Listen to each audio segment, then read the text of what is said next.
जय सिया राम दोस्तों कार्तिक कृष्ण एकादशी की कथा इस प्रकार से है। धर्मराज युधिष्ठिर कहने लगे कि हे भगवान, कार्तिक कृष्ण एकादशी का क्या नाम है, इसकी विधि क्या है, इसके करने से क्या फल मिलता है, सो आप विस्तार पूर्वक बताइए।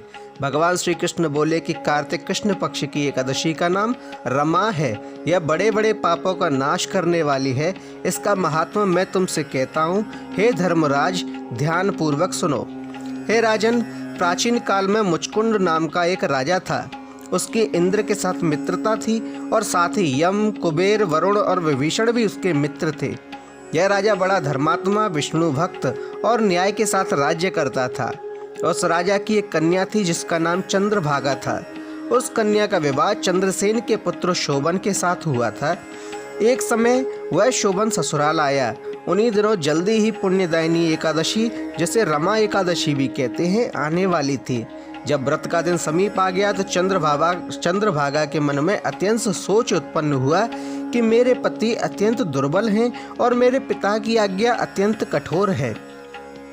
10वीं को राजा ने ढोल बजवाकर सारे राज्य में यह घोषणा करवा दी कि एकादशी को कोई भोजन नहीं करना चाहिए। ढोल की घोषणा सुनते ही शोभन को अत्यंत चिंता हुई और अपनी पत्नी से कहा कि हे प्रिय, अब क्या करना चाहिए? मैं किसी प्रकार भी भूख सहन नहीं कर सकूंगा। ऐसा उपाय बतलाओ जिससे मेरे प्राण बच सकें, अन्यथा मेरे प्राण अवश्य चले जाएंगे।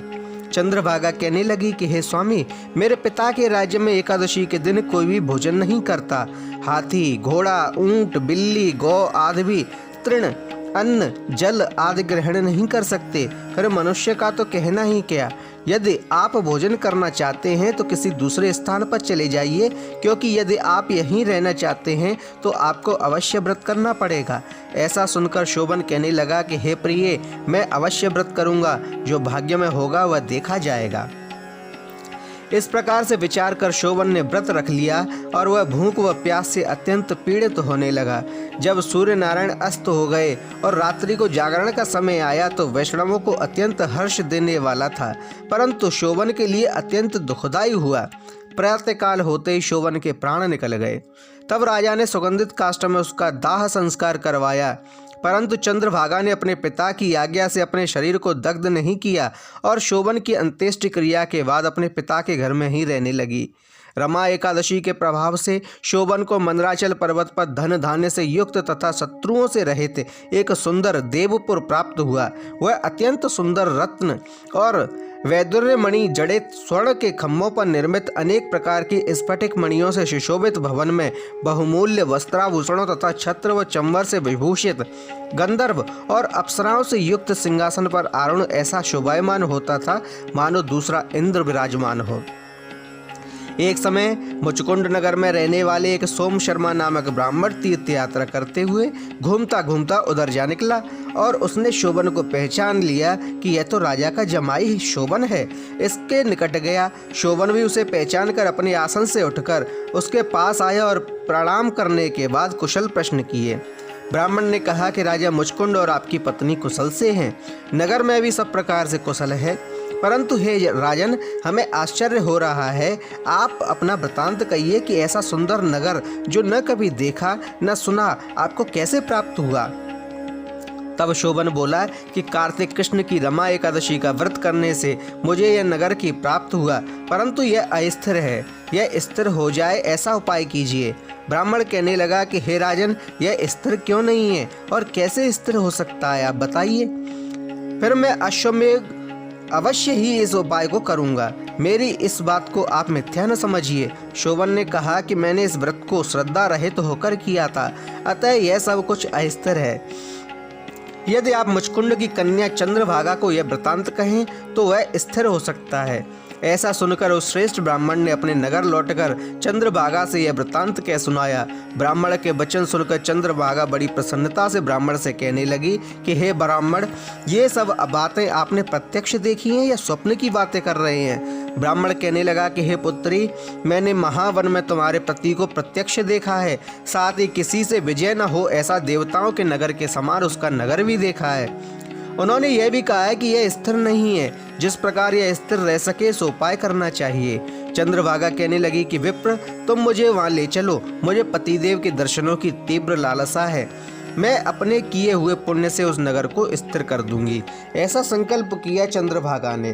दोस्तों, चंद्रभागा बहुत ही बड़ी भक्त थी, भगवान विष्णु की बहुत बड़ी वैष्णव थी। इसके लिए उसके पुण्यों में इतना प्रभाव था, इतना बल था कि वह अस्थिर नगर को भी स्थिर कर सकती थी। दोस्तों, अपने पति के दर्शन के लिए मैं अपने किए हुए पुण्य से उस स्थिर कर दूंगी। ऐसा वचन करने के बाद आप ऐसा कार्य कीजिए जिससे उसका हमारा संयोग हो, क्योंकि वियोगी को मिला देना से दूसरा महान पुण्य और क्या हो सकता है। सोम शर्मा यह बात सुनकर चंद्रभागा को लेकर मंदराचल पर्वत के समीप वामदेव ऋषि के आश्रम पर गया।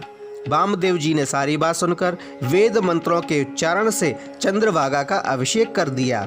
तब ऋषि के मंत्र के प्रभाव और एकादशी के व्रत से चंद्रभागा का शरीर दिव्य हो गया और वह दिव्य गति को प्राप्त हुई। इसके बाद बड़ी प्रसन्नता के साथ उसने अपने पति के निकट गई। अपनी प्रिय पत्नी को आते देखकर शोभन अत्यंत प्रसन्न हुआ और उसे बुलाकर अपनी बाईं तरफ बिठा लिया। चंद्रभागा कहने लगी कि हे प्राणनाथ, आप मेरे पुण्य को ग्रहण कीजिए। अपने पिता के घर जब मैं 8 वर्ष की थी तब से विधि पूर्वक एकादशी के व्रत को श्रद्धा पूर्वक करती आ रही हूँ। इस व्रत के प्रताप से आपका यह नगर स्थिर हो जाएगा तथा समस्त कार्यों से युक्त, सभी कर्मों से युक्त होकर प्रलय के अंत तक रहेगा। इस प्रकार चंद्रभागा ने दिव्य आभूषणों और वस्त्रों से सुशोभित होकर अपने पति के साथ आनंद करने लगी।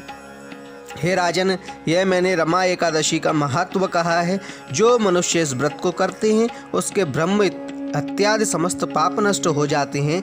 कृष्ण पक्ष और शुक्ल पक्ष दोनों की एकादशियां समान हैं, इनमें कोई भेदभाव नहीं है, दोनों समान फल देती हैं। जो मनुष्य इस महात्मा को पढ़ते अथवा सुनते हैं वे समस्त पापों से छूटकर विष्णु लोक को प्राप्त होते हैं।